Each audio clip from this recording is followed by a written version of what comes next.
you have to pack up your groceries yourself, and you have to be very fast, especially in this Aldi.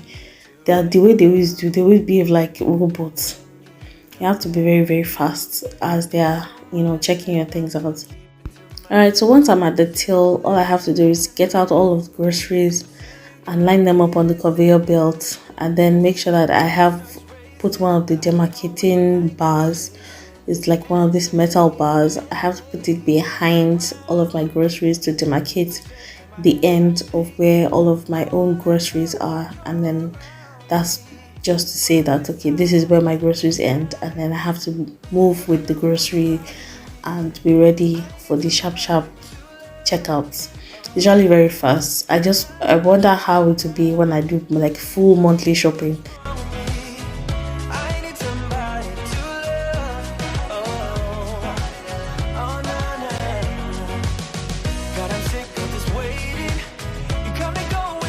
But anyways, I pay and then I head back home.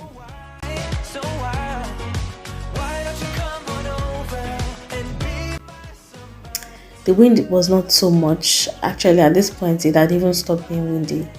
Anyways, we get home and then I offload the groceries and then I start with the preparation for the dinner.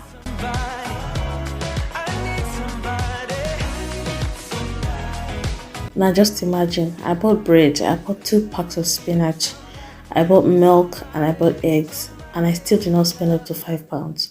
Oh, bruku ni one nani UK. Oh, bruku. Oh, don't dare well she.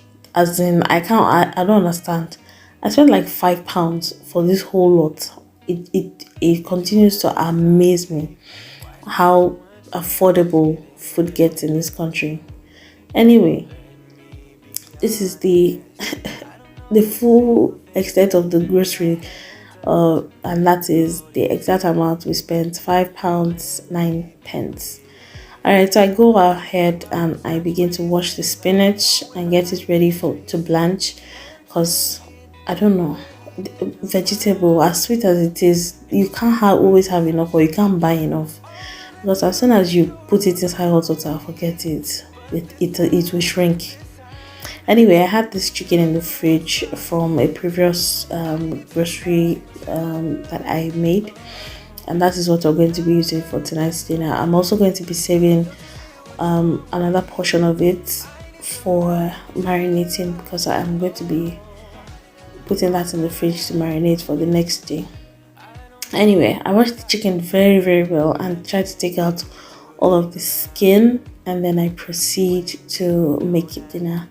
For dinner, we're having poundo and eforiro. I don't know, I have a recipe on my food channel, by the way. Let me introduce myself. Let me reintroduce myself. I also have a food channel here on YouTube. That channel has been dormant for a while, but we're about to pick things up on that channel, so please bear with me. I have a recipe for eforiro on that channel, but I'm sure it needs updating. I will definitely do something about that very soon. But anyways, I blanch the A4 and make sure that I've run cold water through it to make sure that the A4 stops, or the vegetable stops cooking. So yes, you see, 2 packs of vegetable and everything is inside my hand.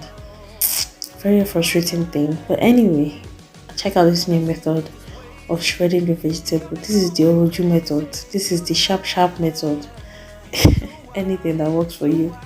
Anyways, so after that is chopped up, I just go ahead and start frying the stew for the vegetable.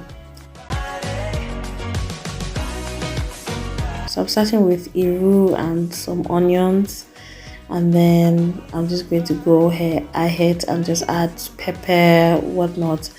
Obviously I have to fry it for a while, and then I add the pepper and the crayfish and the maggi and all the rishi that makes eforiro. If you have never tried eforiro, please locate a Nigerian close to you and tell them to help your destiny. You need to eat it at least once in this lifetime. Your life will never remain the same. Anyway, the process is basically almost the same. I believe every household has their own recipe, but it's just basically vegetable stew cooked with assortments, mostly with dry fish, crayfish, tripe, and some other rishi that comes with the territory.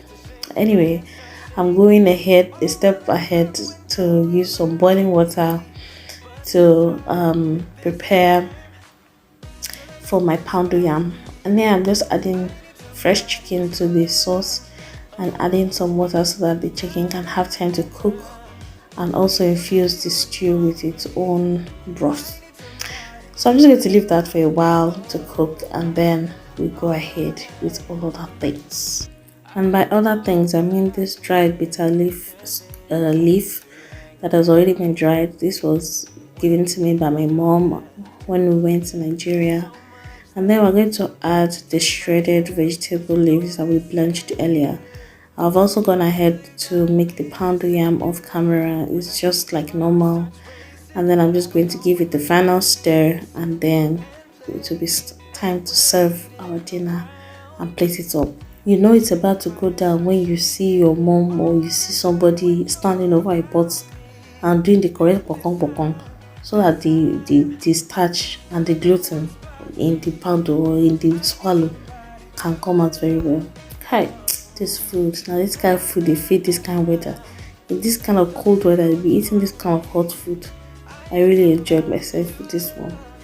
Anyway, after the food is all served up, while everybody's they already digging in, me I'm staying back to watch the burner so that I can also enjoy myself after I've eaten. Anyway, this food was delicious. My brother, it was delicious. I cooked it myself, so I know. Anyway, I'm washing up the dishes now, and I'm just going to do the same as I've always done. Dry the plates and put them away.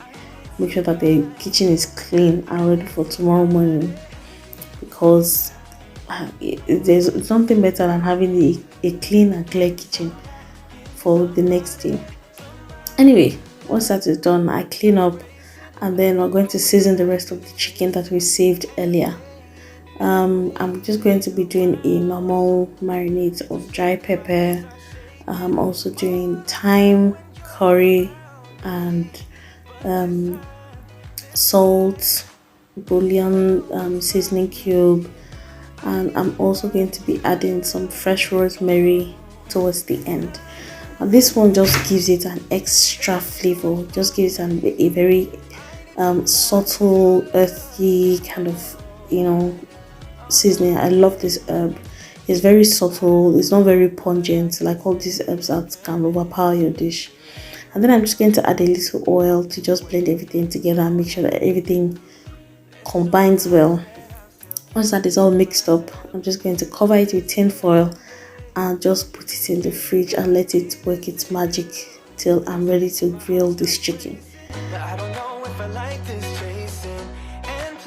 So anyway, once that is done, everybody ate up. It's time for the boys to go and sleep. Make I see road, I beg. I just get their pajamas out and I get them ready for bed. And once that is done, I also try to pick out their clothes for the next day, so that once they've had their bath, their clothes are ready and they can put them on and the new day can begin. So anyway, once that is done, they get dressed in their pajamas, and then it's good night, see you tomorrow. Everybody get in your bed, we turn the lights off, and then I can go and have my nightcap, which is usually a cup of tea or recently a cup of coffee, which I'm trying to stop because that thing is really starting to become an addiction. If you've watched the video up until this point and you haven't yet subscribed, may the Lord have mercy upon you. So please do the needful, and I'll see you in the next one. Bye.